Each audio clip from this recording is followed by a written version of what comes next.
Pilipinas ang oras, 8 minuto makalipas ang alas 8 ng umaga. Programang nakikinig, programang inaalam ang masasabi mo, programang magbibigay ng tama at totoo. Para tama ang alam mo, tara, usap tayo para malaman ang Damdaming Bayan. Live sa DZRH Radio, DZRH TV at DZRH Digital. DZRH Damdaming Bayan. Kasama sina Lakay Deo Macalma at Sister L. Elaine Apit. DZRH Damdaming Bayan.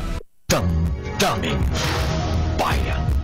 Magandang umaga, Luzon, Visayas at Mindanao. Welcome po dito sa ating programang Damdaming Bayan. Ngayon po ay February 6, 2025, araw po ng Huwebes na. At kumusta po ang ating mga kababayan na mainit?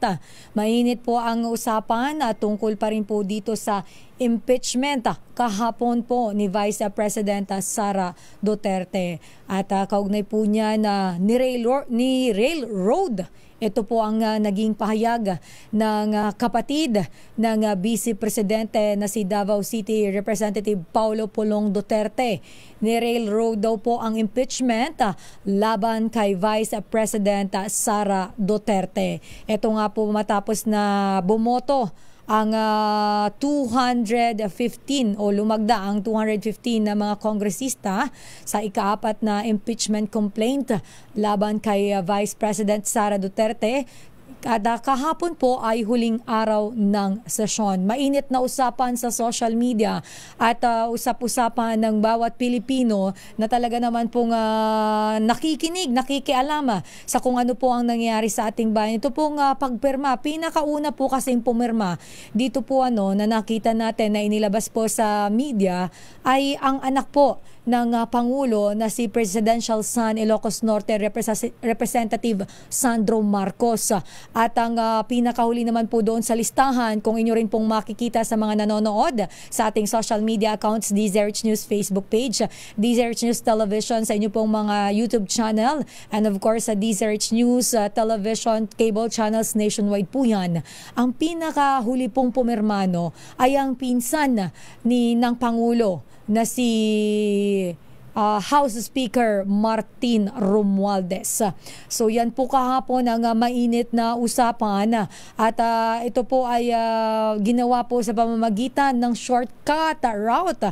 215 po, nabanggit ko kanina ang lumagda at higit po sa 1/3 na kailangan para i-bypass ang deliberasyon sa committee level at kaagad pong maiakyat sa Senado. Pero kahapon po, usap-usapan rin po na hindi napag-usapan sa Senado ang tungkol po dito sa impeachment.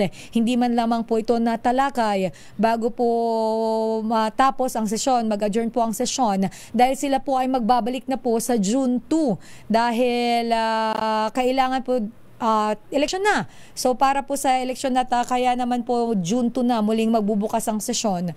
At ini-expect ng ilan sa mga kababayan natin na mapag-uusapan man lang yan, pero hindi po napag-usapan kahapon. So ito pong ikaapat na impeachment complaint na ito ay pinagtibay din kahapon nga at iwala ito sa tatlong unang reklamo. Mayroon po kasing unang tatlong reklamo laban kay Vice President Sara Duterte. Ngunit hindi po didinggin ito dahil nga po kumbaga lumagpas po yung bilang ng nag-endurso doon po sa ikaapat na impeachment na 215 na miyembro po ng Kamara. At pinag-uusapan nga po ang ano nga ba ang mga naging ground o basihan ng impeachment po laban po sa Vice Presidente ng ating bansa.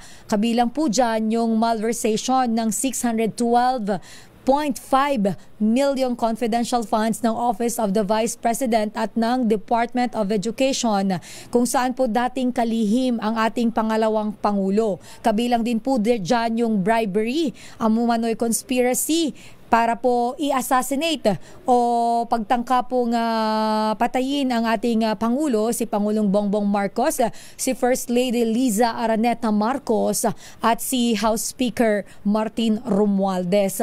Gayun din po sinasabing basihan dyan ang large-scale corruption at ang pagkakasangkot umano sa extrajudicial killings ng ating pangalawang Pangulo. Samantala, mamaya-maya, standby lang sa ating bagamat mainit ang ating mga issue, hindi po tayo mawawala ng pamigay sa ating bagong taon, bagong Lakas promo. Kaya sa mga nanonood, nakikinig, lakasan nyo pa po ang inyong mga radyo dahil ang atin pong ninong ng bayan ni si Sherwin Alfaro ay nandyan po sa may bagong Lakas, bagong bagong taon, bagong lakas, nalilito na ako, tita. Diyan sa may barangay Pinagsama sa Taguig City. Standby lang, Sherwin. At kanina nga po, maliban po dyan sa impeachment, may bagong-bagong din po tayong balita. Ngayong umaga lamang po ay inilabas ng Malacanang ang kanilang desisyon o ang desisyon ng Pangulong Bongbong Marcos na palawigin po ang termino ni Philippine National Police Chief General Francisco Marbil. Ito po yung ating pinag-uusapan noong mga nakaraang buwan, kung palalawigin pa nga ba ng Pangulo ang kanya pong termino dahil nga po siya ay nakatakda na sanang mag-retired o mag-retired. So, pinalawig po ito ng Pangulo at batay nga po doon po sa memorandum na may petsang February 4, 2025 at ito po ay permado ni Executive Secretary Lucas Bersamin. 4 na buwan po na extended ang termino ni Marbil na magre-retiro na po sana siya bukas February 7, 2025 sa edad po na 56. So tomorrow po dapat supposedly ay tapos na ang kanyang termino, pero ito po ay extended. Kung matatandaan po natin, una na rin pong inihayag ni Department of Interior and Local Government Secretary John Vic Remulla ang posibilidad ng term extension po ni General Marbil dahil nga po sa preparasyon natin sa nalalapit na midterm elections. At yan nga po, pinalawig na ng Pangulo. Kaya po dahil dyan, ang sana ay supposedly bukas po na pagre-retiro ni General Marbil ay siya po ay sa Hunyo na magre-retiro si General Marbil. So siya pa rin po ang ating PNP chief matapos pong palawigin ni Pangulong Bongbong Marcos ang kanya pong termino. Damdaming Bayan. Samantala, puntahan po muna natin ang report mula sa Palasyo ng Malacanang.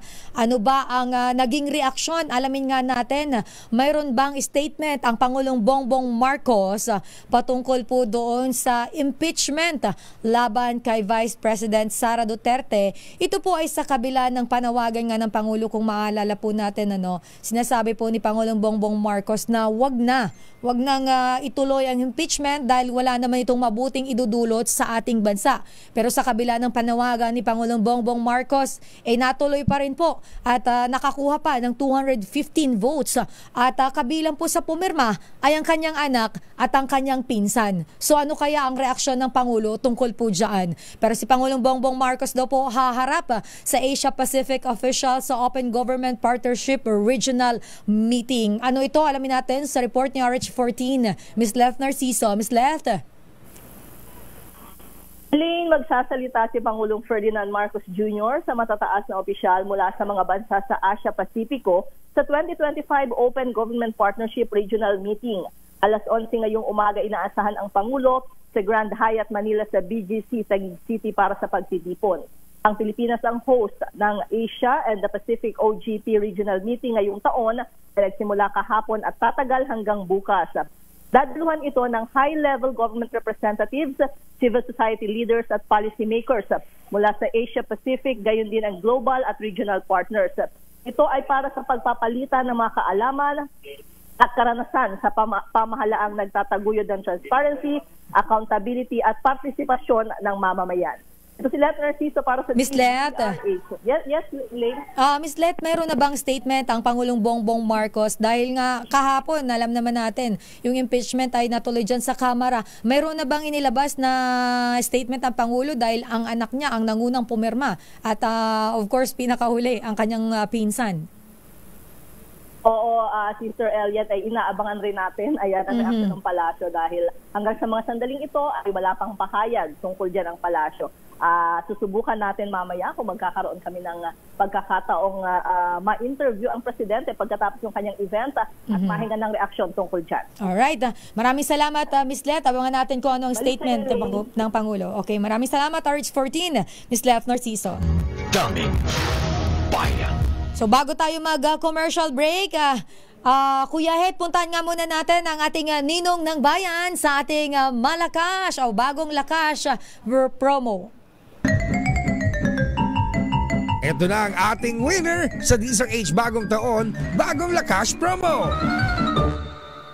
Nandito na ang ninong ng bayan, Ninong Sherwin. Sino ang iyong nahuling nanonood at malakas siyang nakikinig sa atin, Sherwin? Yes, dito nga sa barangay Bagong Lakas tuloy, Bagong Pinagsama. Ano ba? Barangay Pinagsama. Pinagsama dito sa Taguig City. Nahuli natin yung nagtitinda tsaka yung bumibili.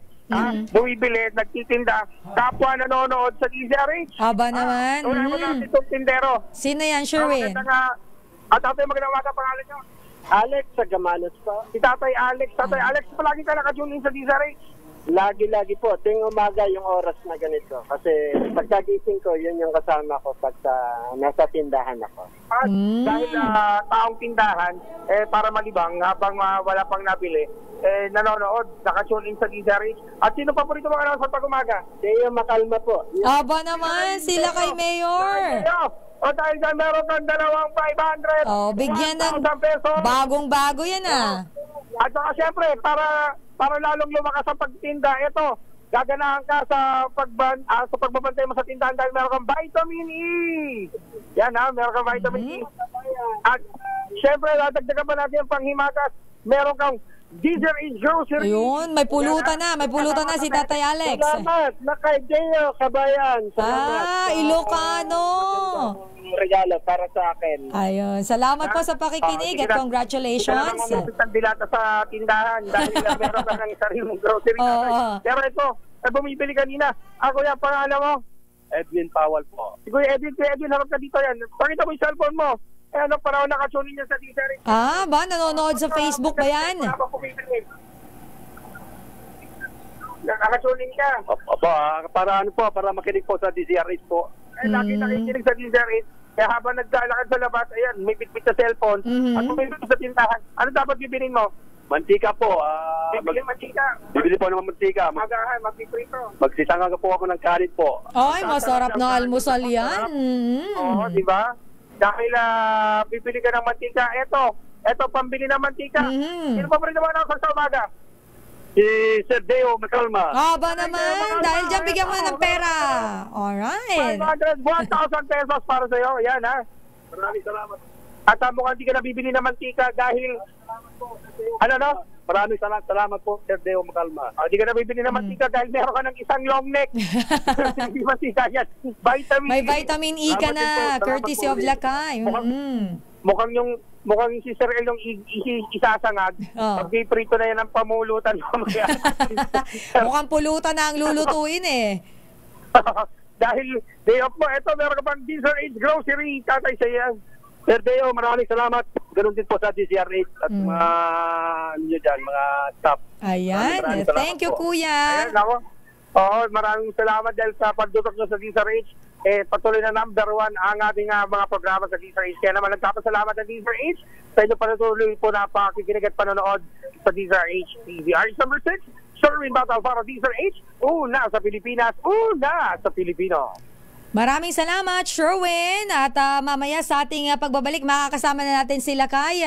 At batiin ko lang ng isang magandang umaga bago tayo mag-commercial break. Inunahan ng pagbati. Sabi nila, Lakay, parang naawa ka na sa akin. Mababati ka na agad. Hindi, ito po ay avid listener kasi ng DZRH. Binabati ko mula dyan sa Parañaque si Tito Orly Manalo. Hi po, Tito. Good morning and happy listening, happy watching po. Tayo po ay magbabalik sa ating programa Pilipinas ang Oras.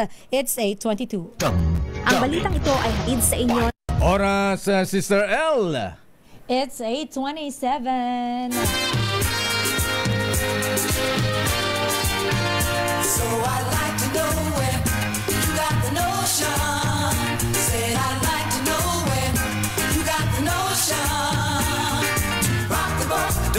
Magandang umaga, Pilipinas.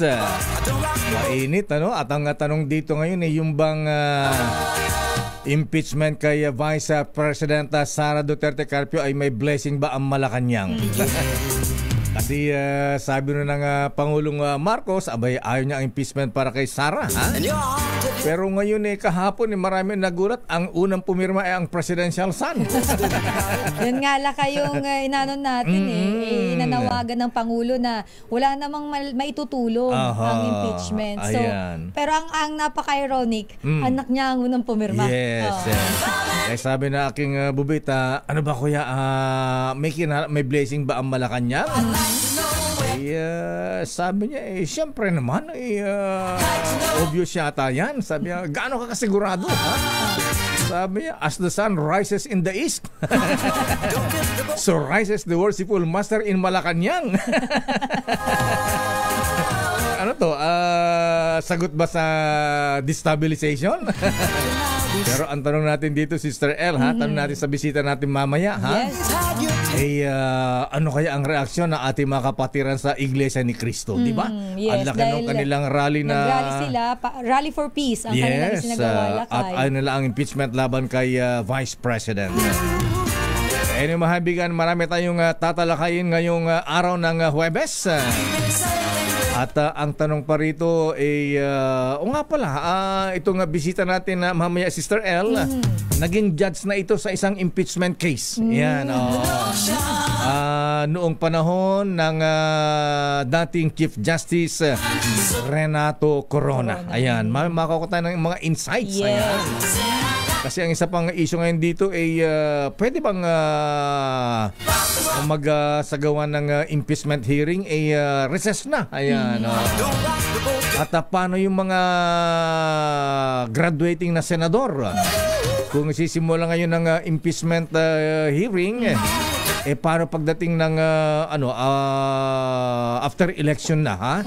Kung yung mga graduating na at yung mga bagong senador, sila ba iupong judge pa rin sa impeachment court? Yan po ay babalikan natin sa ating pagbalik sa ating palatuntunan at mamaya ay sa ating susunod na bahagi ng ating programa ay makasama natin ang isang dating senador. Abay, nasundan ko kanina, Sister L, yung BBL bus.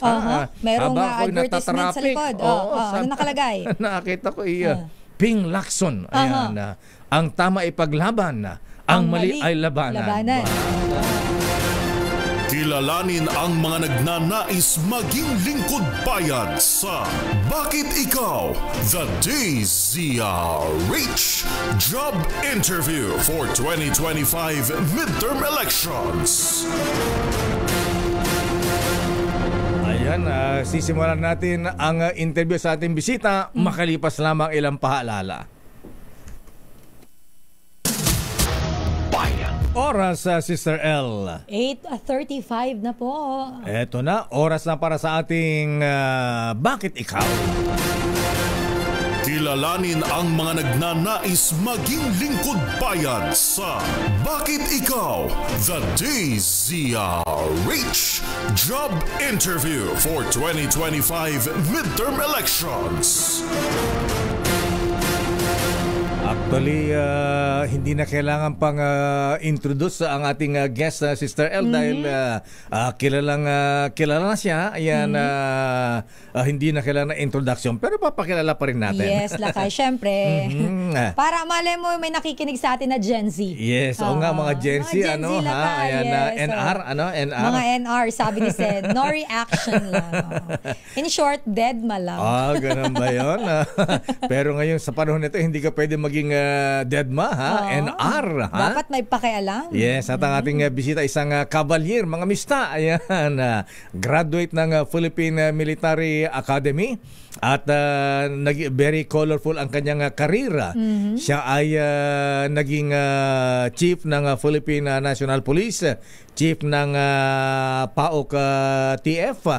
At hindi lang yan. Ayan, nung panahon niya bilang PNP chief, naging disiplinado ang kapulisan na Sister L. Ha? Tumino.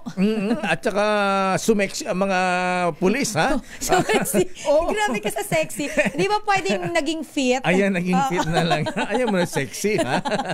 Bawal ang malalaki ang tiyan. Naging bato-bato balakay. May ayan, mga papandesal ba? At higit sa lahat of course, naging miyembro ng Senate of the Republic. At isa siyang naging judge sa impeachment court nung ma-impeach ang dating Chief Justice Renato Corona. Para natin, Senator Ping Lacson, sir. Magandang umaga po sa inyo, Senator. Good morning, Magandang umaga, Lakay Mayor and Sister L. Magandang umaga sa ating lahat. Ayan, bago namin simulan ang job interview, Senator, sir, ha? Abay, kayo po ay naging, hingan namin ka ng insight, ha? Reaksyon kaugnay dito sa final na articles of impeachment kahapon laban kay Vice President Sara Duterte Carpio. Ang bilis, ha? Sabi na aking bubit na umagay, nagpapatawag sa Kongreso, ha? Nag-shortcut ba lang? Nataranta ang mga congressmen, bigla ipinatawag. Yung pala ay nagpirmahan na para sa impeachment. Anyway, Senator Ping Lacson, sir, ayan na, reaction po, ayan dito sa impeachment complaint laban kay Vice President. First time na isang Vice Presidente ang ma-impeach. Palagay ko, mas mabilis yung nangyari kay President Erap kasi after opening prayer, na-impeach na. Tuloy-tuloy na. Mas mabilis pa yon na Lakay. Nagano po ba?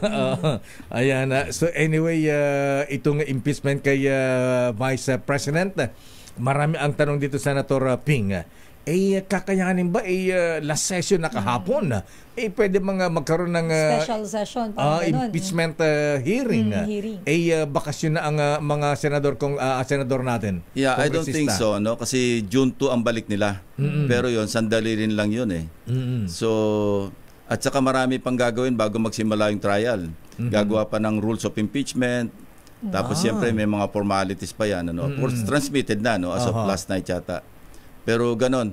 At saka kung halimbawang simulan nila yung impeachment trial, after 2025 elections, sa July, pag-opening ng bagong Kongreso, magbabago yung landscape, yung membership ng Senado. Yung nga po. So baka kailangang ulitin pa uli yung mga nasimulan na kasi hindi alam ng mga bagong papasok yung naganap sa trial.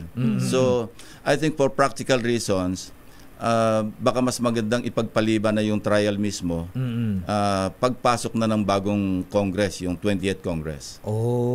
Ayan. Pero yung maraming school of thought, dalawa, may mga nagsasabi na question na sa Supreme Court, yung impeachment dito sa Vice President. Pero ang tanong dito, Senator Ping, ayan, marami ang nagulat dito kasi alam natin na matindi ang pronouncement ating presidente na wag impis, mahagulo lang yan. Ayan, maging ating kapatid sa INC sumuporta rin na wag i-impeach ang Vice President. Pero biglang-bigla po, ayan, at ngayon ang una pang pumirma ay ang presidential son. Ayan, bakit kaya? Alam naman natin siguro, di naman tayo pinanganak kahapon, wala namang uusad na impeachment case nang walang blessing ang presidente, Senator.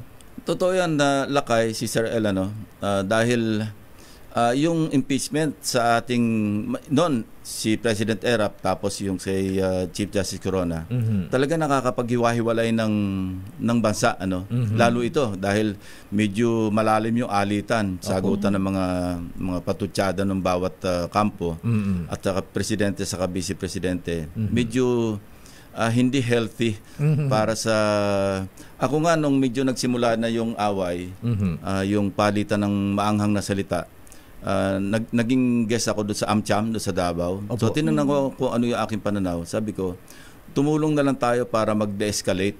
Huwag na tayo makikantsaw para lalong mag-away. Kasi ang sabi nga ni Lee Kuan Yew, when elephants fight, it is the grass that suffers. No? Tayo yung mga damo. Pag nag-away yung mga malalaki, mga higante, talagang ang tatamaan talaga yung masang Pilipino. Ayan. Kaya hindi healthy. Doon lang sa punto na yon. Tungkol naman sa kung ano yung talagang reason kung bakit biglang na-transmit, no? Nagkaroon ng impeachment at na-transmit. Ayoko na muna mag-comment kasi kung sakali-sakali no na manalo tayo at maging maupo bilang impeachment judge baka ma-preempt sa aking pananalita kung ano yung after all, hindi pa rin natin alam hindi pa natin nakikita yung nilalaman ng articles of impeachment. Ayan. So alam natin na yung mga ganito impeachment, imposibleng walang blessing ang presidente. Ito kaya medyo nagbago ang ang mga pangyayari, sitwasyon, Senator Sir. Dahil dun sa sinabi mismo ng Pangulo lately, dahil sa kinu-question ng mga taga Davao, ayan, sabihin natin, yung 2025 budget at sabi ng presidente ito ay related daw sa planong destabilization. Ito kaya ay may kaugnayan doon sa mabilis na impeachment case laban kay Vice Presidente. Hindi tayo privy doon. Lahat ng pag-uusapan natin dito, Marites. Ayan. Pero teka, bago natin iwanan ng impeachment, Senator Ping, ayan. Ano ang pagkakaiba ngayon dito sa impeachment case laban sa Vice Presidente at yung impeachment ng dating Pangulong Erap at dating Chief Justice Corona?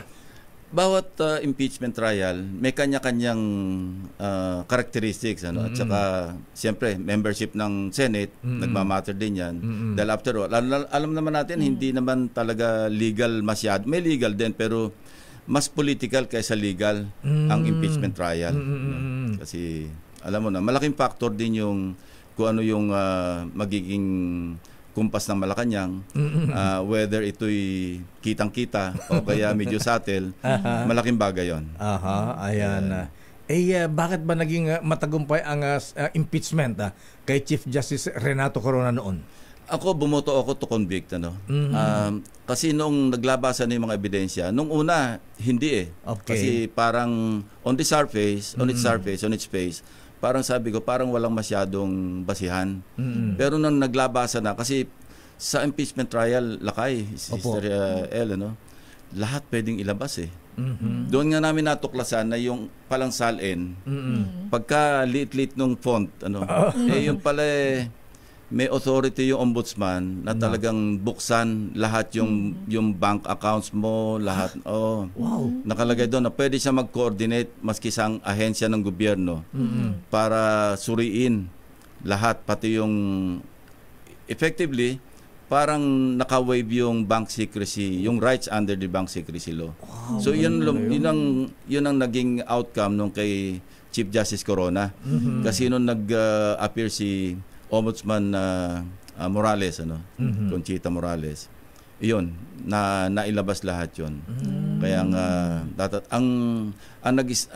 what struck me doon sa doon sa mga explanation ng votes, ang talagang yung maalala mo lang noon si Lito Lapid dahil yung pizza pie. Pagkadami-daming mga explanation na pinagandaan ng napakahabang panahon, ang naalala ng mga tao yung explanation ng vote ni Lito Lapid dahil yung pizza pie niya. Explanation. Ano ba hindi ko ito masyadong matanda yung pizza pie? Ano ba medyo hindi ko inabutan yun, Lakay at saka Senator Ping. Parang isang slice lang. Anyway. The legend, iba pero talaga. Pero napakaseryoso niya na. Medyo pagka sa amin sa experience namin, talagang mag-aaral ka. Kasi bawat isa sa amin, siyempre judge, magtatanong ka. Hindi naman po pwedeng walang laman yung tanong mo. Hindi pwedeng ikatwiran mong walang laman yung utak mo. Mag-aaral ka talaga. Naku, naalala ko, Senator Ping, nung in-interview ko si Chief Justice Corona, dyan na upo, ayan, at dyan na upo si si Justice Maidas Marquez. Kasi siya yung court administrator yata. Tsaka lagi siyang present noon. Si Justice Maidas. Totoo yan. At may alam mo, sa mga impeachment trial, pinaka-controversial ay isa sa mga controversial dito, of course, kay President Erap. Pero dito kay Chief Justice Corona kasi nagkaroon dito, Senator Sir, na ano yung DAP ba? PDAP? na marami ang nadamay. Ayan, di ba? Alam mo, water under the bridge, tapos na. Pero maikwento ko lang yung konting sidelights. Opo. Kasi nung nagkaroon na ng conviction, meron na kaming ruling. Nagkaroon ng caucus. So may anunsyo. Meron tayong additional. Ako naman, dahil hindi ako kumukuha ng pork sabi ko, alam mo naman where I stand. So wave ako dyan, hindi ko kukunin. Parang 50 million each ganun. Wow. So meron akong katabi noon, kinalabit ako. Sayang yan, ipasa mo na lang sa akin. Sabi ko, parang hindi tayo nagkakaintindihan sa akin. Personal ko ito na advocacy ko ito. Saka tinayuan ko to parang ganon. Pero palagi ko nagbibiro lang naman. Parang gusto ko malaman kung sino yung nagbiro kay Senator Ping. Secret. Palagay mo, kilala mo yan, Sister L. Ayan. NR na ako dyan. NR na. At speaking of yan, tuloy nagsalita ang dating Pangulong Noynoy Aquino dahil sabi, to be direct, to be frank, sabi nga yung ilang senador noon, impeachment judges, sabi para bumoto, i-convict ang dating Chief Justice Corona, talagang binigyan sila ng hindi ko masasabi kung bribe ba ito, pero hindi naman kasi nangyari after na. After na ba? Nung tapos na parang pakimkim. Tapos na yung binyag. Tapos na binyagan, pakimkim na lang. Hindi yung kung before masama yun. Kasi after na prep talaga yun. After. Ayan. At ang sabi ng dating Pangulong Noynoy, yan yung PDAP Priority Development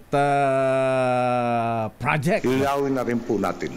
Hindi pork barrel ang Disbursement Acceleration Program. Hindi rin po pagnanakaw ang DAP. Ang pagnanakaw, illegal. Ang paggastos gamit ang DAP, malinaw na nakasaad sa konstitusyon at sa iba pang mga batas. Damdamin Bayan. At alam naman natin noon na Senator, ang issue noon kaya bakit na-impeach ang dating Chief Justice ay may kinalaman sa Hacienda Lucita. Hindi po ba? Hindi. Ang alam kong background noon yung midnight appointment. Okay. Na parang hindi maganda ang dating kay Pinoy, President Noynoy. Kasi nga, kate-take over niya, ina-expect niya, siya mag-a-appoint ng panibagong Chief Justice. Dahil na-tiyempo yung retirement, noong mandatory retirement, noong papalitan, nasa yung sa period na banned ang mga appointments. Okay. Pero after that, nagkaroon ng ruling ang Korte Suprema na sinasabing exempted yung appointment ng mga Supreme Court Justices. The rest is history. Ganun ba? Lakay. Bago ka, Sister El, bago makalimutan yung kasi matunog din ang issue noon kasi ang Supreme Court noon nag-decide dun sa Hacienda Lucita issue na dapat daw talagang ilan reform, ganyan. Hindi ko alam yung background. Based do sa akin bubuit. Parang hindi gano'n ang... gano'n ba? Anyway, opo. Ayan. Right, so, okay, Sister El, take it away. Iwanan na muna natin ang usapan ng impeachment at ang pa-history ni Senator Ping at ni Lakay. Ang dami kong natutunan dun sa discussion natin, Lakay. Pero ito muna, Lakay, puntahan na natin. Advantage sa mga matatanda. Veterans. Ayan, veterans na lang. Kaya, mahuwisyo. Mga unang ipinanganak. Okay, proceed, Sister El. Sa ating bakit ikaw, punta na tayo, Lakay, dahil si Senator Ping ay muling susubukan na makabalik sa Senado. Siya, Lakay, ay mahigit na 50 years na bilang public servant at siya po ay naging PNP chief, naging senador at minsan ding humawak po ng pwesto sa gabinete. Sen, ang tanong po ngayon ng masang Pilipino, bakit ikaw at ano po ang nagtulak sa inyo na muli pong bumalik sa Senado? Sasagutin ko muna yun sa pamagitan ng isang tanong din. Bakit hindi? Parang parehas kayo ng sagot ni Sen Gringo na magbista talaga. Bakit hindi rin daw? Magbista, mga macho black talaga, mga cavaliers. Ayan. Hindi, bakit hindi? Kasi ako naman yung makatotohanan at seryosong nagbantay sa kaban ng bayan. Kasi sa buong 18 years na pinagsilbi ko sa Senado, taon-taon talagang pinagtsatsaga namin mag-scrutinize. Hindi dahil sa meron kaming pinangangalaga na siningit namin doon, insertion o kaya realignment or yung tawagin natin pork barrel. Kasi meron akong mga alam na kaya nagbabantay sa budget, sinisiguradong hindi mawawala yung kanila siningit. Ako, iba. Nagbabantay ako kasi gusto ko talagang mapatino yung paggamit ng mawasto, yung paggamit ng budget. Sa katunayan, si Sir El, hindi naman sa pagbubuhat ng sariling bangko. Nung bago ko matapos yung term ko nung 2022, nag-calculate yung aking mga staff, no. Sa loob ng 18 taon, ang natipid namin sa pamamagitan dahil sa aming pag-scrutinize, dahil sa aming pag-aalis ng mga mami-misuse o kaya yung hindi magagamit, pumalo na ng 300 billion pesos sa loob ng 18 taon yan. No? So, yun. Pangalawa, bakit hindi naman ako tumatanggap ng pork barrel. Pati yung mga lobby money, alam mo, maikwento ko na rin, minsan may nagpadala kay Tito Sen, no. Congressman ito. Na mayapa na ito, hindi ko nababanggit yung pangalan. Meron kasi noong franchise na applicant, ano. At nagpadala ng, alam mo na, lobby money. So nag-usap kami ni Tito Sen, to long and short, napagkasundo namin, hindi, sauli natin.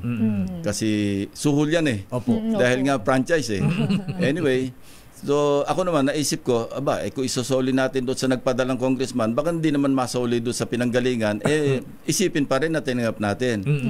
Kakilala ko naman yung presidente ng kumpanya, tinawagan ko. Sabi ko, gusto ko lang malaman mo na hindi namin kinuha yung pinadala. Hiyang-hiya. Sabi niya, baka pwedeng mag-lunch naman tayo ni SP. Kasi sabi ko nga kay Tito Senon, alam mo, bago ko pa lamang Senate President, ito yung magde-define ng leadership mo. Kasi hindi naman siguro ng paghihirap. Medyo malaking halaga rin, matetempt ka rin. Pero yon, so nag-lunch kami, ang explanation ng yung presidente ng kumpanya, sabi niya, alam mo, hindi na namin alam yan. Sabi ko, hindi nyo ba natanggap yung letter? Kasi lagi ako may template na letter dyan na kung merong mag-represent o mag-misrepresent sa akin, tawagan nyo ako, ito yung number ko. Dahil siguradong hindi authorized yan.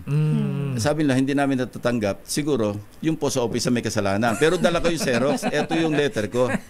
So ang paliwanag, hindi, lump sum na yan binigyan namin sa lobby firm, bahala na sila dyan. Sabi ko, basta't ito, dala-dala namin, sinusulit namin sa bahala ka na dyan. Ang point lang naman namin, lalo ako, para lang ipagbigay alam sa iyo na hindi namin kinuha. Kasi kung hindi namin sa iyo ibabalik, baka nga hindi makabalik sa iyo, isipin mo pa rin, kinuha pa rin namin. Tama. Pangalawa, maski yung mga bills, alam mo, pag malalaking korporasyon ang involved, ano ba, syntax, may mga tatamaan. Ganon din. May tatawag sa'yo kung pwedeng mag-brief. Hindi, magbi-briefing kuno, 30 minutes. Sabi ko, i-email nyo na lang kasi pwede ko naman pag-aralan. Basahin yun After 30 minutes, naging 10 minutes. Nagdududa na ako. Iba na yung agenda nito. Yung 30 minutes, nung nasa plenaryo na kami, tumawag na yung, nag-text na yung staff ko. Kasi, na kami sa floor. Sabi niya, sir, meron ditong mistisa, babae. Gusto ko raw makausap sa office, umakit ka lang daw maski 2 minutes. Sabi ko sa staff ko, Cesar, hindi yan magbibigay yan. Sir, may bag nga sir sa may paanan. Sabi ko, ilang beses na yung nag-attempt. Sabi ko, wag na. Tapos bandang huli, yun, napag-alam ko na ang laman pala ng bag 10 million. Pesos. Grabe naman. Ganon talaga yung nangyayari. Kaya ang tanong nga, bakit ikaw? Bakit naman hindi? Maayos naman yung aking paglilingkod sa bayan. Opo, ayan. At bago ang ating man on the street, ang ating mga reporter, Senator Ping, pinakalat natin at sila ay magtatanong siya. Pero ihanga ko lang yung question, bakit nga ba ayaw mong tumanggap ng pork barrel, PIDAFA? Kayo noon ng dating delayed Senator Joker Arroyo, kayong dalawa lang ang senador na hindi tumatanggap ng pork barrel. Babalikan po natin kay Senator Ping Lacson, pero dito muna tayo kay Edniel Parosa, ating man on the street. Ang ating mahabay sa labas, sa kalsada, ay sila ang magtatanong. Sa iyo po, Sen Ping Lacson. At kasama po natin si RH52 Edniel Parosa. Edniel, ano ang katanungan ng isa sa ating mga kababayan kay former Senator Ping Lacson? Edniel?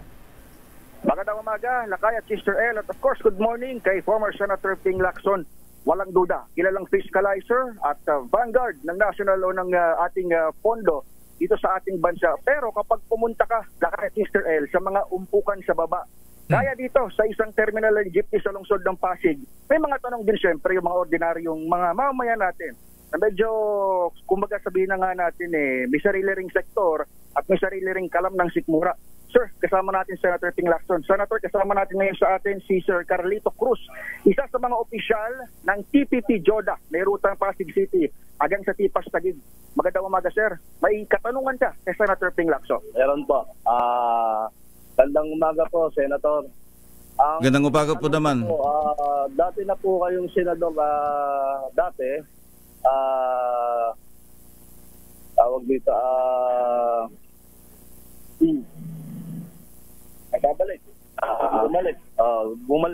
babalik po kayo ngayon para tumakbo. Ano po bang magagawa natin sa mga nag-consolidate na unit para maayos ang mga papel po namin pero nagkakaproblema sa LTFRB? Ito ay sa issue ng transportasyon at modernization. Lakay kay Senator Ping. Senator Ping, sir? Hindi ito first time na narinig ko yung concern, kasi kailangan magtayo sila ng kooperatiba at i-consolidate yung prangkisa. Kasi alam mo, yung yung tatay ko kasi driver, pero operator din kasi nakabili ng jeep. Minsan siya namamasada, minsan naman pinapasada, nagbaboundary sa kanya. So ito yung nakagisnan na ng mga chopper natin na kung saan parang hindi sila handang mag-adapt doon sa sitwasyon na hindi na nila sarili yung prangkisa ng jeep nilang manamaneho. Kailangan ito pag-aralang mabuti ng LTFRB pati ng DOTR kung paano magkakaroon ng balanse. Kasi alam mo yung kultura, pag bigla mong pinalitan, maraming mag-o-object, maraming mag-o-oppose kasi nga bago ito So naidulog na sa akin yan ng kanilang grupo nung senador pa ako. At sabi ko, mukhang may katwiran sila. At saka napakamahal, Lakay, si Sir L. 2.7 million So saan sila kukuha? Ngayon, minsan ka-breakfast ko si Governor Chavit. Yung kanyang programa, hindi ko, total, nag-withdraw na naman, hindi ko na siya ikakampanya. Napakaganda yung kanyang Egypt kasi binabaan niya yung presyo, willing sa mababa hanggang 1.2 million pesos lang. Tapos yun nga, pinaglalaban niya na yung prangkisa, gawin natin individual, wag yung ikaw consolidate isa lang prangkisa, parang naka-incorporate. Parang kooperatiba. So, ang kanya ang hulog, sabi ko, paano yung hulog, Gob? Sabi niya, ang hulog nito parang boundary, daily. Sabi ko, napakainam yung programa mo pala, Gob. Ba't ka nag-withdraw? Pero yun, dapat pag-aralan. Yung sabi ko nga, the long and short of the whole story, the whole issue, dapat pag-aralang mabuti. Wag nating parang ibagsak na lang ng ganun na lang, ng kulang sa consultation. May katwiran yung kanyang hinaing actually. Actually, may dagdag ko lang, Edniel, Senator Ping. Si Mr. Francisco, ilang beses namin na-interview dito sa DZRH. Yung ini-import nating jeep from China, may higit 1 million. Kaya pala ng less than 1 million ang jeep na mahagandang matitibay na gawa ng Francisco Motors. Yung pang-isa, ang hilig natin mag-import.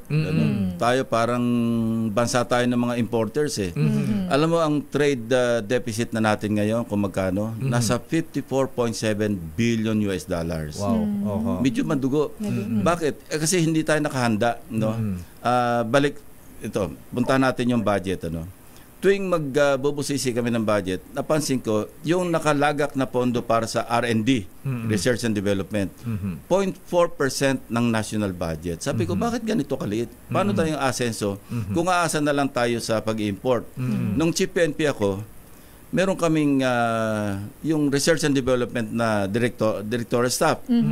Ang trabaho mag-google kung ano yung bibilin Sabi ko, popondohan natin yung Research and Development. Tapos, ang trabaho lang pala, mag-google lang para mag-canvas lang ng bibili. Hindi ba dapat mas mainam? Tayo yung gumawa. Tama. Pagyamanin natin yung research. Alam mo yung ibang bansa, kung magkano yung nilalaan nila sa pondo nila, at least 10%. Pagkatapos sa 0.4%. Ano magagawa ng 0.4% ng kabuang budget? Ilalagak mo sa R&D. I just hope dahil si President Bongbong nasabi niya noon na yung digitalization ipopursue niya. Pag nag-digitalize tayo, malaki matitipid. Bansang Korea nga kasi matagal na silang naka-digitalize. Ang natitipid daw nila sa kanilang sa expenditures nila. Opo. Pagkalaki-laki. Wow. Parang $1 billion din ang nasa-save nila taon-taon. Kasi self-sufficient Paano tayo maging self-sufficient? Kung import lang tayo ng import, pinapayaman natin yung ibang bansa. Tayo, hindi tayo asenso. Kaya si Donald Trump, America First policy. Pero lakay, balikan natin si Edniel. Edniel, may follow-up question pa ba si Kuya? Hingin na lang natin siguro reaction, sir, kung may follow-up ka pa kasi puno na yung kanyang jeep lakay. Puno na ba yung jeep niya? Sige. Alam po ulit kung may maaasahan po ba kami sa subsidy ng mga operator kung darating na buwan. Ayan, parang hindi mas sasagot ni Sen dahil hindi pa nakaupo Ayan. Ano maasahan, Senator, siguro ng mga kagaya niyang operator? Pakita ko lang, lakay, yung kanyang jeep. Ito. Pasakay. Consolidated. Pasakay mo si Kuya. Ito. Consolidated yung mga yan. Sir, thank you. Thank you so much po. Ng mga pasahero, lakay. Baka inabala mo si Kuya, baka may emperador kanyang bigyan mo. Abutan mo na, naabala mo yung oras Puno na yung kanyang jeep lakay, pero yung kanyang tanong, anong sigurong pwedeng magawa ng mga bagong senador, particularly si Justin Lacson sa mga eleksyon para sa makagaya nila. Ayan. Nasagot na yata pag-aaralan mo na mabuti. Okay, Kuya. Thank you. Thank you, Edniel. Thank you, sir. Thank you po. Salamat po. Salamat po. Senator Lito Cruz, isa sa mga opisyal dito sa TPP Joda. Balik sa inyo, Senator Sister Elat Lakay. Maraming salamat, Edniel Parosa. Bakit ikaw? The DZRH Job Interview for 2025 midterm elections. At bago pa isang man on the street, Sister L, ayan, nabalihan ko Senator Raping. Bakit gano'n? Alam po niyo, Senator Sir, ang sabi ng mga mababatas natin, mapasenador, mapakongressman, naalala ko nung dating Pangulong Erap, binawal ang pork barrel.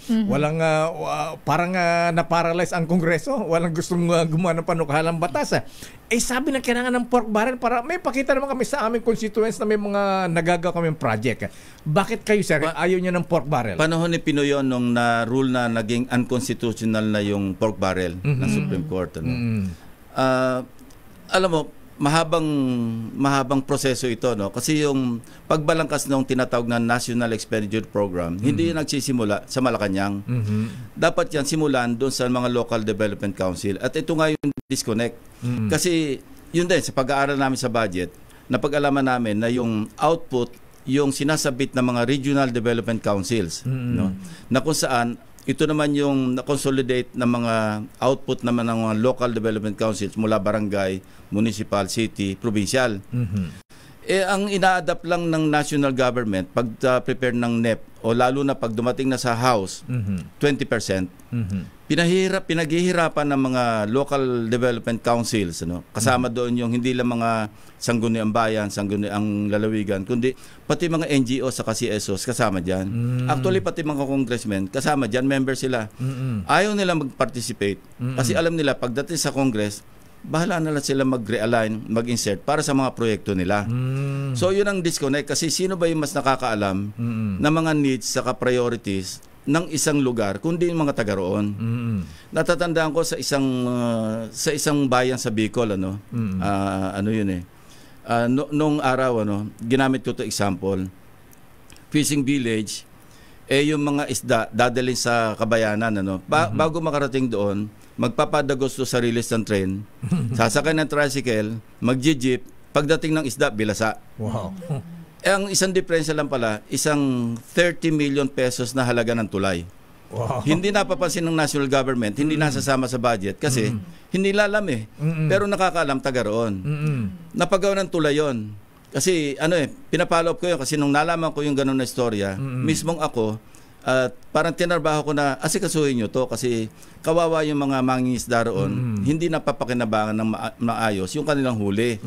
So nang napagawa ng tulay yun, 3 bayan nga napakinabang doon, Sampaloc, Look yata saka yung Pamplona, nakinabang. At malaki pa sa salam, pero ang tagal na nilang pinaglalaban, tulay lang ang diferensya. Naging 45 minutes lang yung biyahe eh. Sa halip na maghapon, isipin mo, nag-i-skating pa sa release ng tren bago sasakay pa ng tricycle. Ganon, yun ang sinasabi kong disconnect.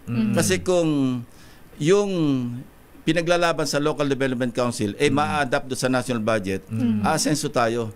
Tapos, dahil nga hindi na-adapt yung output nila, yung unused natin sa appropriations taon-taon ang laki. No, from 2016 hanggang 2023, alam mo Lakay? Opo.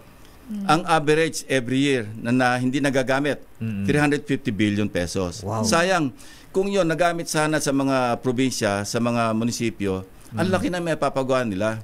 Nagkakaroon tuloy ng livelihood, nagkakaroon ng hanap buhay mga tao doon. Pero hindi sinisingit dito ng congressman, hindi naman naka-coordinate sa agency. So hindi ma-implement ng agency kasi hindi sila kasama sa pagplano. Walang program of work. Di ba sabi ni Presidente, paano itong isinamit sa aming budget? Paano implementa ng DPWH o DOTR? Walang program of work, hindi sila kasama sa planning. Doon nag-uugat yung malaking unused. So sayang. Sayang yung ano. So, kaya marami talagang dapat ayusin sa budget. Kaya nga, alam mo, mula nung gumraduate ako ng 1971, ano? 6 na buwan lang ako nakapagpahinga. Tuloy-tuloy. Ito yung pinakamatagal kong pahinga, 2022 hanggang 2025. Anticipate ko na yung tanong mo, bakit tumatakbo ulit? Kasi napagod na ako kapapahinga. Kasi yung unang 6 months kong pahinga noon, EDSA Revolution, 1986. Kami yung mga natag na mga Marcos loyalists kasi yung unit namin sa Metrocom, ang boss ko noon, si late Colonel Rolando Abadilla. Yun, napakamalapit nung kay dating Presidente Marcos. Kaya nung nag-EDSA Revolution, floating kami lahat. Ako, pinatawag lang ako ni Gerald de Villa, Chief PC. Sabi niya, tumaas yung carnapping incidents. Pinatawag siya ni President Cory. Nagrereklamo yung mga insurance companies. Bayad ng insurance. So, baka pwedeng tulungan mo kami. Nasa ako noon sa Anti-Carnapping Task Force. At tuloy-tuloy na hanggang sa naging Chief MP na ako. Pangalawang pahinga ko, yung natapos yung term ko ng 2013, 6 months na naman kasi inappoint naman ako ni Pinoy na mga siwa do sa coordination efforts ng Yolanda. Yolanda. Ito yung pinakamatagal kong pahinga. Napagod ako kapapahinga. kaya nagpal na lang ako ng certificate of candidacy. Mahirap pala yung puro pahinga. Boring. Tsaka marami pang pwedeng magawa para sa bayan si Senator Ping. Pero Sen, ito bukod po sa ito na ibang issue muna tayo. Iwanan po muna natin yung tungkol sa pork, yung mga insertion, budget, dahil alam naman po natin na medyo mahaba-habang usapin po yan dahil hanggang ngayon ituloy-tuloy pa rin na marami ang gustong magkaroon ng pork barrel. Pero eto po. Tsaka isa nga pala, Senator Ping, ang trabaho ng mga mambabatas natin, lawmaking, bakit maraming mambabatas natin ngayon, contractor na. Nag-i-implement Hindi lang yun, maski hindi contractor, bakit nag-i-implement yung mga mambabatas? Samantalang natatapos ang trabaho namin bilang legislators pag naipasa na yung budget. Oversight na lang kami, magbabantay na lang kami, tama ba yung pinasa namin budget, nagamit ba ng tama? Yun ang amin lang ginagawa, kaya natandaan nyo nun, meron akong pinakita sa PowerPoint, yung bahay nasa gitna ng kalsada. Ayaw umalis kasi hindi binabayaran ng right of way. So yung mga ganon, yun ang trabaho namin, parang oversight function. Hindi yung kami mismo namumudbud ng akap, ng AIX, MAIP, TUPAD. Kasi sa akin, ang pananaw ko, tama na yung 4Ps. I-enhance na lang natin, expand natin. Ang nangyari sa 2025, 198 billion. Binilang ko yung ayuda Alam mo kung gaano karami? 18. 18 types ng ayuda. Isa lang doon yung 4Ps. Yung nilaan ng Malacanang sa National Expenditure Program, 114 billion para sa 4Ps. Ang ginawa ng legislators sa House, tsaka sa Senate na rin, kinaltasan ng 50 billion. Naging 64 billion na lamang yung natira. At ikinalat sa iba't ibang ayuda yung natanggal nilang 50. Sa akin mali yun kasi yung 4Ps, ito lamang yung pinag-aralan, covered pa ng batas ito. May batas ito, I think 11310 Republic Act. Yung iba wala walang guidelines. Hindi alam kung paano. So naabuso. Yung 4Ps, may database. At tapos meron siya, time-bound siya Pagdating ng 7 taon, gagraduate yung pamilya, papalitan ng iba. Nakapag-aral yung anak, tapos yung malnutrition, ina-address. Kasi ang ang strategy talaga noon is National Poverty Reduction Strategy. Magandang programa yon. At saka may batas Ito iba, walang batas puro butas. Ito na muna lang. Sige, Pero alam mo Lakay, meron din po tayong kukunin na katanungan sa ating mga viewers, listeners. Pero ito muna, bukod po sa usapin ng West Philippine Sea, alam naman natin to, matagal na pong usapin ng West Philippine Sea. Ngayon po, mainit pa rin ang issue ng mga nakakapasok na mga Chinese spies dito po sa ating bansa. Kayo ay veterano na po sa pag-gather ng intelligence. Ano po ba sa tingin niyo ang dahilan? Bakit may nakalulusot na mga ganito sa ating bansa? Tingin niyo po ba may lapses, may pagkukulang sa intel natin? Hindi lang lapses, kundi bakit naman bibigyan mo ng intelligence fund yung mga ahensya na wala namang training, walang experience sa info gathering. And dapat natin bigyan ng intelligence fund kung tutusin si Lakay Dayo kasi accurate lahat yung mga bubuit niya. Alam mo, sayang Lakay dahil sa akin dapat pagtibayin natin, ang bigyan natin ng intelligence fund, yung intelligence agencies. Andyan, dami natin, may ISAF, merong intelligence group, maski Coast Guard may intelligence. Tapos NICA, NSA, lahat. So sa akin, dapat dyan na lang itambak yung intelligence fund at yung mga ahensya na nangangailangan ng mga intelligence information, itap na lang nila kasi yun ang may training So ngayon, ang nangyari, naging usapin kasi yun nga, nare-recall ko, panahon ko noon, kinwestiyon ko, pinatanggal ko intelligence fund, so much para sa Philippine Racing Commission. Ang unang tanong ko, mangangailangan bang yung mga kabayo ng intelligence fund? So pinatanggal namin yon. Yun ang minsan nasasayang kasi hindi naman nagagamit. Parang inaabuso na lamang. Baka gustong patiktikan yung mga nagbebenta ng karera. Ngayon Sen, halos lahat po ng ahensya ng gobyerno ay meron pong mga confidential funds intelligence funds. Dapat i-review yan dapat i-review correct yan. So kailangan ka Senator Ping sa Senado. At isa pa, Senator Ping, nako, alam po ninyo bumabalik na lang po ang krimen, at illegal drugs. Ano ang dapat nating gawin na Senator Ping? Bakit medyo nawala na? In fairness sa dati administrasyon, medyo tumahimik, nawala yung mga hold-upan sa jeep ng mga drug addict, mga drug addiction.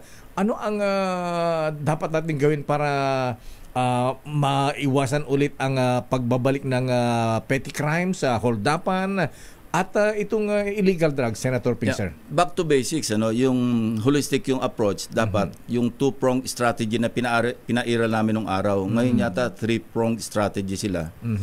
Yung demand reduction saka supply reduction. I-constrict yung merkado. How? Yun yan, intelligence information, intelligence operations, tapos actual enforcement. Pagka sinabi mo naman yung demand reduction, yun naman yung sa mga street users, pushers. So dapat meron ding prevention at saka rehabilitation. Yun na medyo nakaligtaan nung nakaraang administration kasi na-focus talaga sa enforcement. So dapat talaga holistic yung approach. Natatandaan ko yung panahon ni President Erap. Nag-imbita kami yung mga DARE sa Los Angeles Police, LAPD. Inimbitahan namin dito. Tinuruan yung mga pulis natin na mag-seminar sa mga school children kung ano yung epekto ng drugs. Sa murang gulang, parang minumulat na itong drugs ganito kasama. Maganda yon sa prevention.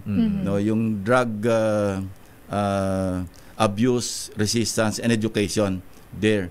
Ang gandang tingnan na yung pulis, naka-uniforme, parang teacher. Nag-aano sa mga grade 4, grade 5. Ang gandang tingnan. At saka talagang talab. Kaya lang hindi natuloy. Alam mo, pagpapalit ng administration, iba yung polisiya, walang continuity. Pati nga yung mga infra natin, di ba? Ang planning natin, napaka-igli Sa Amerika nga, 20 years. Naka-in-place na yung gagawin nila 20 years from now.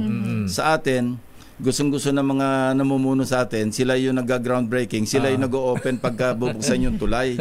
hayaan natin kasi future generation ang intindihin natin. Kahit mga project ni dating Pangulong Ferdinand Marcos Sr., di ba? Ayan, nung nagbago administrasyon na pinalitan, hindi itinuloy. Pero ngayon, ibinabalik dahil nakita, maganda talaga. Yeah.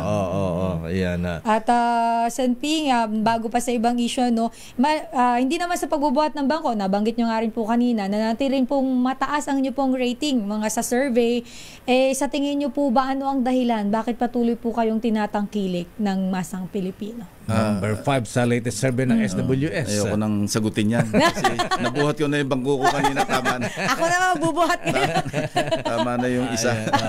Ayan, Senator Ping, kasi ko ay kasama sa administration na candidates. Ano po, ha?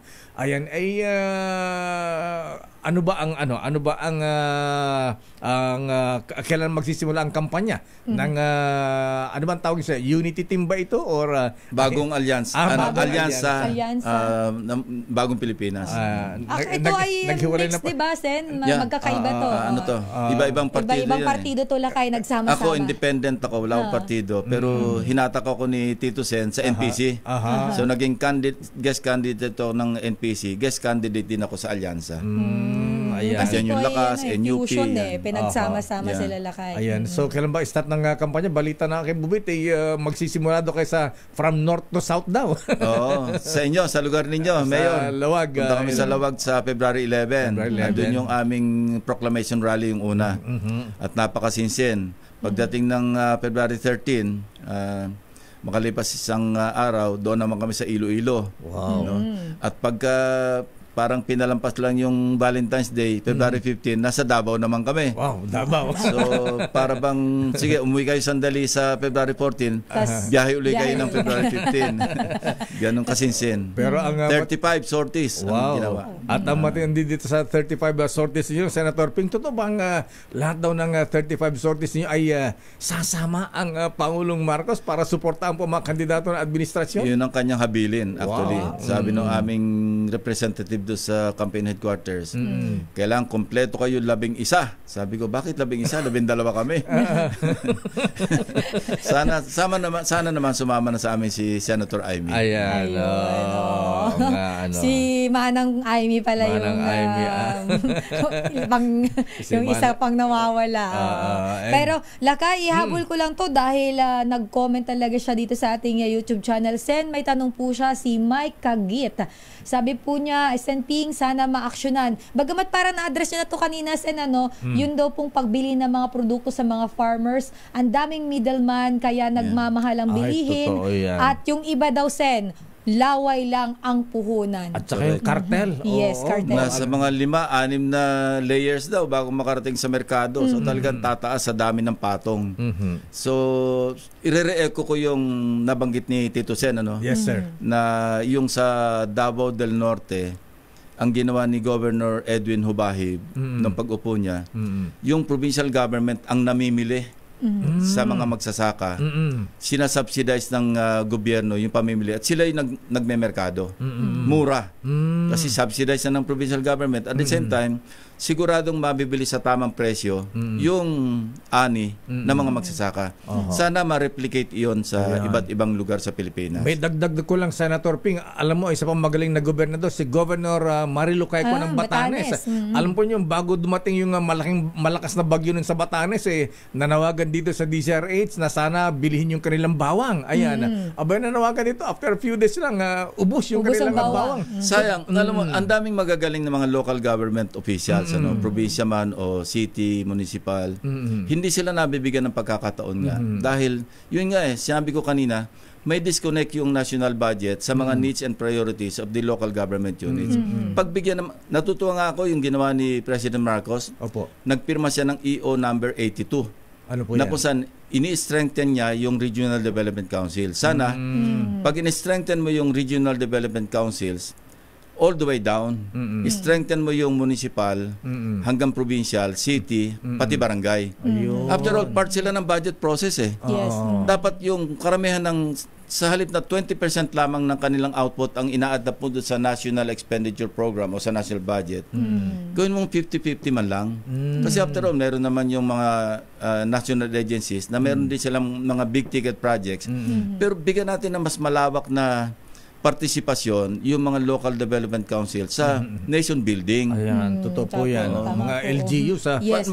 Madede-congest pa tong Metro Manila. Kanina lakay. Kala ko hindi ako aabot dito ng oras. Pare po tayo na late. Parehas kayong late. Hindi naman tayo late. Kasi on time lang, on time. On time. Si Sen Ping ay okay, sakto lang. Ikaw lang ikaw pala late. Ako late. Siya ang latest. Yun, kasi pagka binigyan mo ng pagkakataon yung mga malalayong lugar, madede-congest tayo kasi may livelihood doon. May trabaho doon. Hindi yung lagi tayo nagkakagulo. Ilan na yung population dito? Ang daytime population ng Metro Manila, nasa 21 million. Wow. Paano natin pagkakasyahin? Totoo po yan. Wala. May disconnect. Dahil namin pinaglalaban to ni Tito Sen, yung tawag ko doon, BRAVE. Brave. Budget Reform Advocacy for Village Empowerment. Kasi nagkwenta nga kami ng mga unused appropriation. Sabi ko, itong unused, year in, year out ito, ibigay na lang natin, bigyan natin ng menu na anong dapat nilang gawin. Mag-aral sila sa Local Government Academy kung paano magbalangkas ng development plan.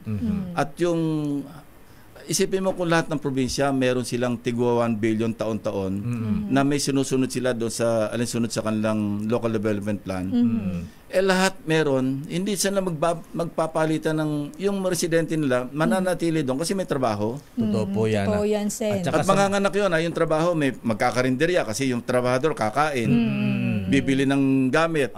So yung may paninda sa palengke, mga damit man merong bibili. Sayang opportunity natin. Tama po yan. At dapat yung mga LGUs natin sila ang maging salesmen sa kanila sa produkto ng kanilang probinsya. Totoo ka dyan, Lakay. Alam mo naman tayo, laking probinsya. Sister Ellen, pagka yung budget season, punong-puno yung hallway namin ng governor, councilor, barangay chairman. Bakit? Namamalimos Baka may dalang mga folder. Sabi ko, ang folder nyo dapat sa local development plan nyo naka-incorporate na, hindi ho nga na-adapt naiwanan. Malungkot talaga. Malungkot yung... Ako, hindi naman sila makalapit sa akin kasi ang laki na nakapaskil sa aking pintuan, no pork. Pasensyahan tayo. Kasi pork na yun pagka nag-insert ka, hindi kasama sa plan So hindi ma-implement. So magkaiba kayo ng karatulan ni Rico J. Puno. Nung konsel si Rico J. Puno, bukas ang aking tanggapan. Anyway, Senator Ping, kidding aside, sir. Ayan, so bilang mensahe po sa ating mga habayan, Senator, sir. Ayan, kayo po ay hindi naman sa medyo pag na sa inyo. Kinala po kayo na fiscalizer, ayan, hindi involved sa corruption. Walang tinatanggap na, hindi tumatanggap ng pork barrel, ayan. Pati lobby money. So, ano po ang inyong mensahe, Senator Ping, sa ating mga kababayan para kayo po ay ibalik sa Senado? Simple lang ang mensahe ko na 12 naman ang pagpipilian. Pumili naman tayo ng talaga makakatulong. Hindi yung panggulo at hindi yung magpapatawa lamang sa Senado. So, yun lang pakiusap ko. Hindi lang ito para sa sarili ko, kundi para sa bayan na rin natin. 12 matitino at makakatulong ang ating piliin po. Senator, napakasimple, pero bago ko bitawan si Sen Lakay, mayroon po kasi nagkomento sa ating YouTube channel. Sabi dito, Sen, isang takbo pa sa presidential election. Ang tanong ko, Senator Ping, kung bibigyan ka ng isa pang pagkakataon, tatakbo ka po ba kayo ulit bilang Pangulo sa 2028? Lasura na ito, lasura. Not getting any younger. Baka by the time, hindi na ako pagod magpahinga. Inuulan tayo dito ng komento at Lakay talagang... tingin ko, wala akong makitang ayaw kay Senator. Ayan. Mga troll ko yan. Hindi to troll, Sen. Dahil kilala ko mga username. Bibiro lang ako. Username nito talagang mga avid listener at viewers natin to. Biro lang, biro. Ayan. Siyempre, iba ang Senator Ping Lacson na pagka tama, ipaglaban, pagka mali, lamanan. Yes. Ayan. At Senator Ping, maraming salamat po. At sabi ng dating Pangulong Erap, yung mga ganyang mga plano ay destiny yan. Ayan, destiny. Senator Ping Lacson, sir, maraming salamat. Good luck. At sana nga ay kailangan ko dyan sa Senado. Kailangan natin ng mga fiscalizer. Ayan, kailangan natin yung mga magaganda ang track record. Thank you and good morning. Thank you very much. Kilalanin ang mga nagnanais maging lingkod bayan sa Bakit Ikaw? The DZRH Job Interview for 2025 Midterm Elections. This time, anong mga magandang ang sinabi rito, Lakay, katulad nitong si Angelique Chris, nakalista ka na sa akin. Ayun, mayroon pa ditong we need you back, Senator Ping. Totoo yan. Kailangan natin ng fiscalizer. Ayan, kailangan natin ng mga matitinong mambabatas natin. Bakit Ikaw? The DZRH Job Interview for 2025 Midterm Elections. Mayroong pahayag, Lakay, ang tumatakbo ding senador na si former Senator Bam Aquino. Iginiit ng dating senador na mahalagang mapababa ang presyo ng kuryente para mahikayat na pumasok ang mga negosyanteng mamumuhunan sa bansa. Ayon kay Senator Bam, hindi pumapasok ang investments dahil sa sobrang mahal ng kuryente sa Pilipinas. Maraming negosyante na ang naglabas ng hinaing kay Senator Bam na hindi sila makakuha umano ng investors dahil dito. Kaya binigyang diin ni Senator Bam na mahalagang marisolba ito sa lalong madaling panahon para dumagsa sa bansa ang mga investments. Kapag dumami ang investment sa bansa, dadami rin ang trabaho para sa mga Pilipino at bababa ang presyo ng pagkain at iba pang mga produkto. Kapag nakabalik naman sa Senado, nangako si Senator Bam Aquino na titiyaking sapat ang pondo para sa edukasyon sa pambansang budget, lalo na sa libreng kolehiyo na kanyang itatawid para siguradong trabaho para sa mga Pilipino. Yan ang rekta. Flash Report. Flash Report! Naku, malulungkot ang ninong ko neto, Lakay. Bakit? Ang unemployment rate ng bansa, bahagyang, hindi, matutuwa pala siya, Lakay. Dapat mo to si ni Secretary Benny Lagues Marito. Ikakatuwa niya to, Lakay. Akala ko kasi tumaas eh. Ang unemployment rate ng Pilipinas ay bahagyang bumaba at naitala sa 3.1% nitong December 2024. Kumpara yan sa 3.2% noong November 2024. Ayon po yan sa Philippine Statistics Authority. Bahagya nga, 0.1 lang. Ayan, sana... Pero at least, Lakay, nabawasan. Sana 1% man lang. Flash Report. Flash Report! Diba, Kuya Oscar Matayo ng Kotiko Taxi? Ayan, sa lahat ng mga taxi drivers na nakikinig sa atin, magandang umaga po siya at ingat po sa biyahe mga kuya. Ha? O ano mga plan nyo ngayong weekend? Tatakbo ba ng marathon o baka mas gusto niyo ng walking lang? Ako, magre-relax lang ngayong weekend, baka mag-stretch lang sa umaga imbes na mag-sumba-sumba. Pero alam niyo ba, mga kaibigan, kahit simpleng galaw lamang po, madalas sumasakit na rin ang mga tuhod natin, kasukasuhan. Kasi ang aray, walang pinipili yan. Mapa-millennial man o senior, batang-bata pa nga tayo, di ba? Pero may sakit na sa tuhod at balikat. Kaya, nirecommend ng mga kaibigan ko, mag-iskiran kalakay. Hindi lang daw ito pang senior, kahit mga 40s katulad natin, pwedeng mag-iskilan. Nakatulong pa rin itong magbigay ng ginhawa para iwas sa pabalik-balik na aray.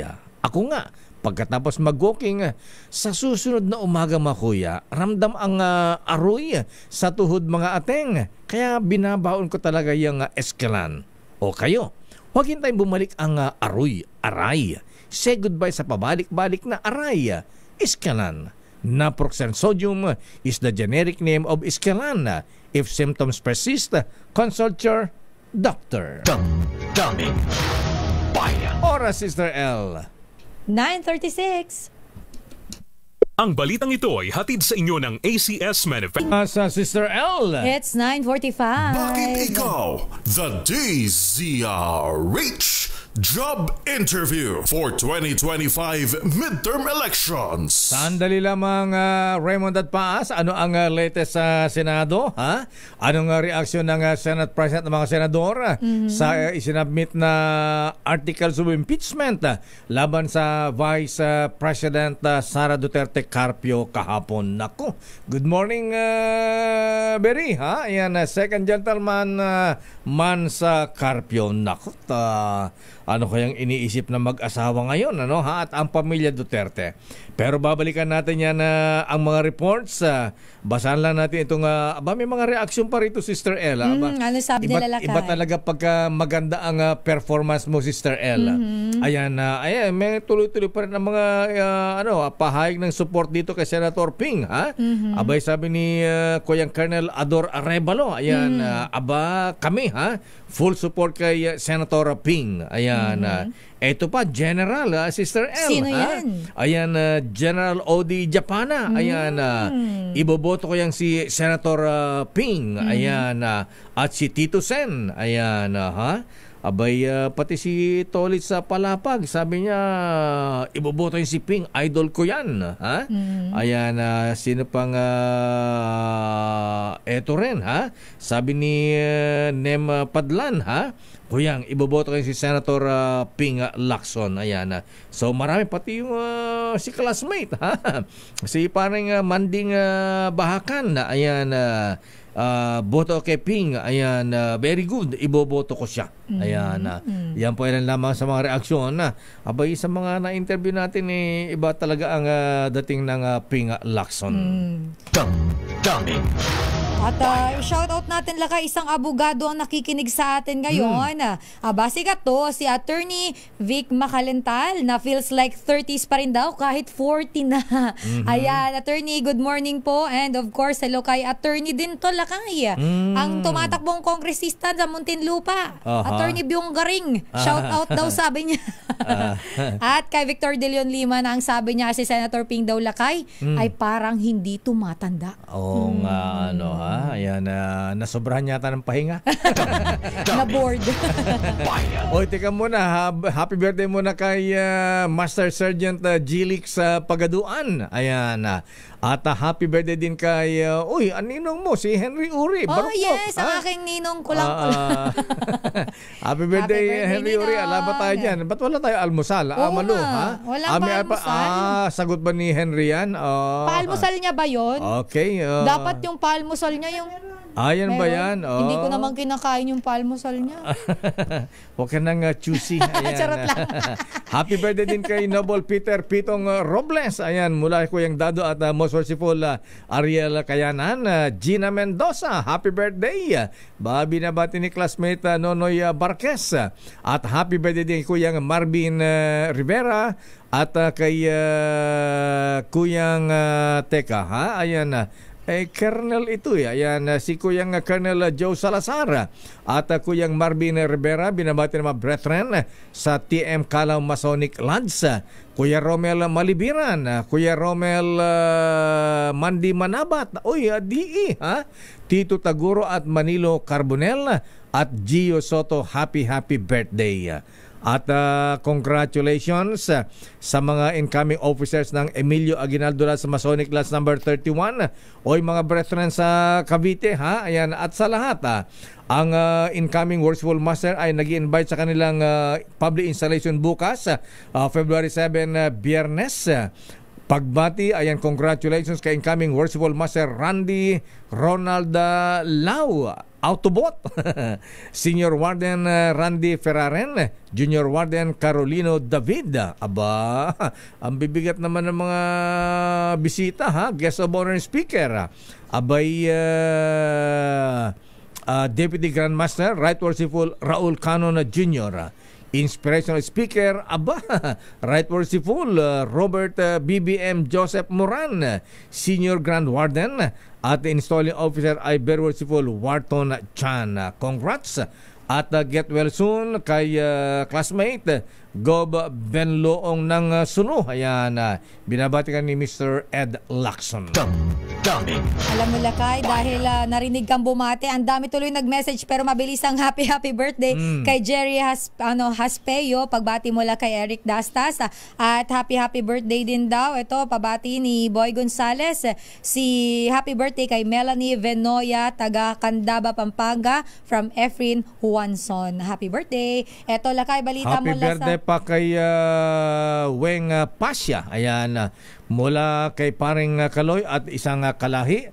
At congratulations kay Illustrious Senior Officer dating siya ay DG, retired Major General Attorney Isagani Neres, newly appointed Director General ng PIDEA. O nga pala, siya parang bagong PIDEA Chief.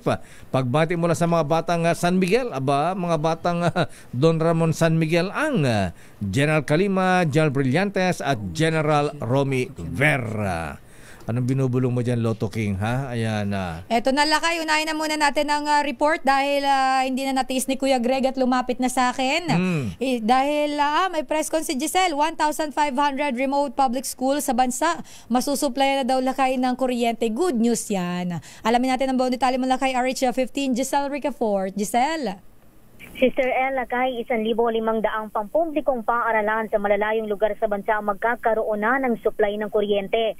Ayon sa Department of Energy, ito'y matapos seryuhan ng Department of Education at National Electrification Administration ang isang memorandum of agreement para maglagay ng solar photovoltaic o PV system sa mga eskwelahan. Sa ilalim ng kasunduan, inatasan ng DepEd na tukuyan at bigyang prioridad ang mga paaralang nangangailangan ng kuryente, pangasiwaan ang pagkuha ng kinakailangang mga pahintulot mula sa mga kaukulang unit ng pamahalaang lokal at magbigay ng kaukulang suporta sa logistika at pinansyal para sa pagpapatupad ng mga proyekto. Ang NEA naman sa pagkikipagtulungan sa mga kasaping elektriko operative ang magbibigay ng teknikal na suporta sa pag-install ng solar PV panel, pagbabantay ng sistema at pagsisagawa ng karagdagang ebalwasyon upang matiyak ang matagumpay na pagtatapos ng electrification project. Ayon kay Lotilia, 1/3 sa 1,500 paaralan na walang kuryente ang mga nasa lugar na apektado ng konflik kagaya ng North Cotabato, Sulu, Zamboanga del Sur at Negros Oriental. Binanggit ng Energy Secretary na bahagi ito na mas pinalawak na target ng administrasyon ni Pangulong Bongbong Marcos na makamit ang 100% nationwide household electrification sa 2028. Pero kulang anya ang kasalukuyang budget na nasa 2 hanggang 3 bilyong piso mula sa tinatayang 85 bilyon hanggang 100 bilyong pisong kinakailangan upang makamit ang nasabing target ng pamahalaan. Ito si Giselle Ricafort para sa DZRH, una sa Pilipinas, una sa Pilipino. Maraming salamat Giselle Ricafort. Congratulations sa Berusiful Secretary Sani Angara ng DepEd at National Electrification Administration. Ayan, dapat lang yung mga lugar na walang kuryente ko, mga estudyante ron. Hindi man lang makatikim ng computer yan. Tsaka alam mo Lakay, naalala ko dati nung wala kaming kuryente, tapos ang gamit namin ay gasera. Pagka umaga yung ilong mo ay itim. Totoo yan. Para na-experience mo rin yan Lakay. Oo, sinabi mo yan. Mga batang probinsya talaga, ganyan mga batang from D, ganyan gasera ang gamit nun ha. Pagka ginanon mo, makaganda ng black is beauty. Black is beautiful. Black talaga. Ayan. Samantala Lakay, si Edniel naman, ang PNP Chief natin, si PNP Chief Marbil, nagpasalamat daw sa tiwala ni Pangulong Bongbong Marcos. Iginawad na extension, sinabing tulong sa eleksyon. RH52, Edniel Parosa. Edniel.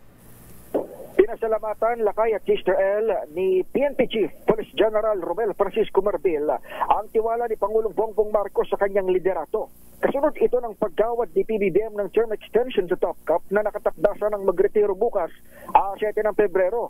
Sa isang pahayag na ipinadala sa mga reporter, sinabi ni Marbil na makatutulong itong 4-month extension para sa preparasyon sa darating na halalan. Kahapon, pinangunahan ng hepe ng PNP ang fact signing para sa mapayapang eleksyon kasama ng Pamalik at Armed Forces of the Philippines. Binigyan din ng opisyal ang pagtutok hindi lamang sa guns, goons at gold kung tawagin, kundi maging sa mga bagong hamon ngayong eleksyon, ang pag-usbong ng fake news. Ito sa Edniel Rosa, nag-uulat para sa DZRH. Una sa Pilipinas, una sa Pilipino. Maraming salamat Edniel Parosa at congratulations kay PNP Chief and happy birthday. Ayan, birthday niya bukas. Happy birthday. Happy birthday General Romel Marbil. Good luck. Ayan. At report, ano ang latest sa Senado? Alamin natin lakay ang latest sa Senado dahil yung Senate... Ang magiging impeachment court. Ang Senate Secretary daw lakay, hindi pa nakapag-report kay Senate President Cheese Escudero hinggil sa impeachment case ni Vice President Sara Duterte. Hindi man lang tinext. SP, sir, dito na yung articles of impeachment. Ikaw naman. RH28, Raymond Adpaas mula dyan sa Senado. Raymond? Elaine at Mayor, hindi pa o hindi kagad nakapagsumite ng official report ang Office of the Senate Secretary na pinamumunuan ni Attorney Renato Bantog Jr. kay Senate President Cheese Escudero hinggil sa usapin ng impeachment case ni Vice President Sara Duterte. Ito yung kabila ng meron ng isinabiting complaint kagabi mula sa Kamara de Representantes na dinala mismo dito ni Attorney Reginald Velasco na siyang House Secretary General. Kaya't hindi nakapag-aksyon kaagad ang Senado bago sila nag-adjourn kagabi para sa bakasyon nila sa 2025 national at local election. Paliwanag ni Attorney Bantog, tungkulin nila na magbigay ng isang masusing report na dumaan sa complete staff work kay Senate President Escudero dahil ministerial lamang yung kanyang pagtanggap ng complaint mula kay Sec. Gen. Velasco. Kailangan muna nilang posisihin ng mabuti mga dokumento na isinubite bago nila ipresenta kay Senate President Cheese at sa mga senador. Dahil ito ay hindi na aksyonan kahapon, ang narinig natin ay magbabalik pa ang sesyon sa June 2, 2025. Bagamat may mga ilan na nagsasabi na maaari namang magkaroon ng impeachment trial habang nakabakasyon ng Kongreso dahil may kaiba yung kanilang legislative function bilang at doon naman sa kanilang function bilang isang impeachment court. Raymond, yes, walang paano magpatawag man lang ng caucus ang Senate President Cheese o mga panyero, pag-usapan mo natin ito. Wala bang ganon bago tuloy ang magliwaliw sa kanilang mga bakasyon? Kahapon ay yun ang aming inaasahan, Mayor, na bago sana magtuloy-tuloy yung kanilang sesyon. Dahil kung titignan mo yung oras, nag-adjourn dito alas 7 ng gabi. So medyo maaga pa ang gabi kung tutuusin. Pero hindi na sila nagkaroon ng caucus, bagamat may mga pag-uusap-usap pero informal doon mismo sa plenary. Hindi sila yung dati na kapag mayroong pag-uusapan, pupunta muna sa Senator's Lounge, pag-usap-usap bago bumalik. Pero nangyari kagabi, wala. Habang si Attorney Bantog ay nasa 6th floor, tinatanggap yung mga impeachment complaint, tuloy-tuloy yung kanilang plenary session kagabi, Mayor at Elaine. Okay, maraming salamat. Okay nga, Rod. Maraming salamat, Raymond. Mamaya-maya ang alas 10:30 ng umaga, meron kaming nakatakdang news conference dito sa Kapihan sa Senado kay SP Cheese. At yun, abangan natin kung ano yung kanyang mga plano at kung ano yung kanilang desisyon hinggil dito sa impeachment complaint laban kay Vice President Sara Duterte. Ito si RH28. Raymond Advance para sa DZRH, una sa Pilipinas, una sa Pilipinas. Damdamin Bayan. Maraming salamat, Raymond. Report mo na kay Boy G. As na yung report ni Boy Gonzales. Ang report ni Boy Gonzales na kaya ang Commission on Elections, plano namang magdagdag ng tauhan para mapabilis ang verifikasyon sa mga naimprentang balota. Magbabalita sa RH29, Boy Gonzales. Boy? Sister El Lakaydayo, ayon nga kay Comelec Chairman George Erwin Garcia, na sila nga kumuha ng 300 individual para dagdagan ang mga kasalukuyang 800 verifiers. Sabi ni Garcia, sa kasalukuyan, 6 na makina ang ginagamit na sa pag-imprenta ng balota ng National Printing Office. Pero bumabagal ang proseso dahil sa manual verification. Dagdag pa ni Garcia, pinag-isipan nilang gamitin ang National Irrigation Administration at ang Amoranto Stadium kapwa sa Quezon City bilang venue para magsagawa ng verification ng mga balota. Sa uling datos, ibinahagi ng COMELEC na nasa 12 million 721,925 na balota na imprenta na malayo pa sa higit sa 72 milyong balota na gagamitin sa 2025 midterm election. Sa kabila nito, tiwala si Garcia na matutugunan nila ang deadline sa April 14, 2025 para tapusin ang pag-imprenta. Ito si Boy Gonzales para sa Bisa Arizona sa Pilipinas, una sa Pilipino. Maraming salamat, Boy G. Your business is our business. Ang inflation rate nananatili sa 2.9% sa buwan ng Enero. Ang balita negosyo mula kay RH. Ano ba yan? Wala palang RH. Ano ba yan? Lagi ako bigyan natin ng number yan. RH number. Bigyan mo to ng number kaya. Si Miss Sofia Gans. Sofia. Hindi gumalaw ang inflation rate ng bansa mula Disyembre ng nakaraang taon at nanatili ito sa 2.9% ayon sa Philippine Statistics Authority. Ayon kay PSA Chief and National Statistician Claire Dennis Mapa, nasa target pa rin ito ng Administrasyong Marcos na 2% hanggang 4%. Ang hindi pagbago ng inflation sa unang buwan ng 2025 ay dahil sa pagtaas ng presyo ng food and non-alcoholic beverages, alcoholic beverages and tobacco, at transport costs na na-offset naman ng ibang commodity groups.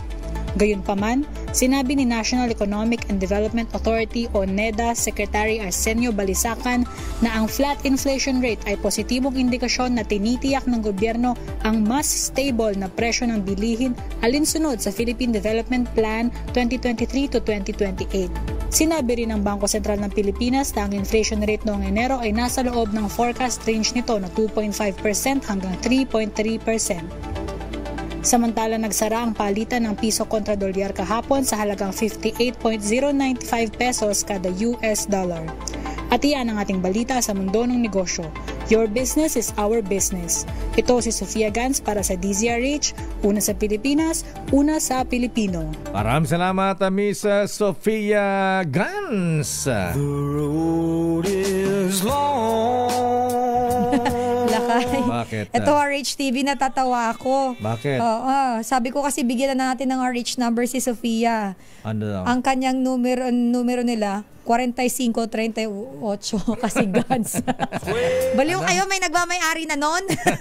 May nagmamayari na ng 45 tsaka 38. Sweet 16 na lang. At yan ang kaba natin pala tunto ng damdaming bayan. Good morning, Mr. Michael is my guy. Ang ating business correspondent, nag-open ang forex trading. 57 pesos and 92 centavos. Wow! Medyo bumaba ha. Gumanda, lumakas ang piso ha. Ayan. Pero pagka ganyan ba, masaya ba si Ninong MG o malungkot? Masaya. Masaya. Malungkot yata. Malungkot ba? Masaya siya kapag ka? Mataas. Ito po ikaw pa pala lakay. Sorry ako po naman. Si Deo Makalma. Ito naman po si Sister L. Elaine Apeti. Stay safe everyone. God bless po. Bukas sa ating Bakit Ikaw? Sino ang ating abangan sa Bakit Ikaw bukas? Tita Malu. Bakit Ikaw? Si Senator Tol Tolentino. Oh, Senator Tol. Operasyon Tulong susunod na. Wonder Woman. Miss May Binauhan. Oras. 10:03. This time check is brought to you by ACS Manufacturing Corporation, ISO certified, maker of work.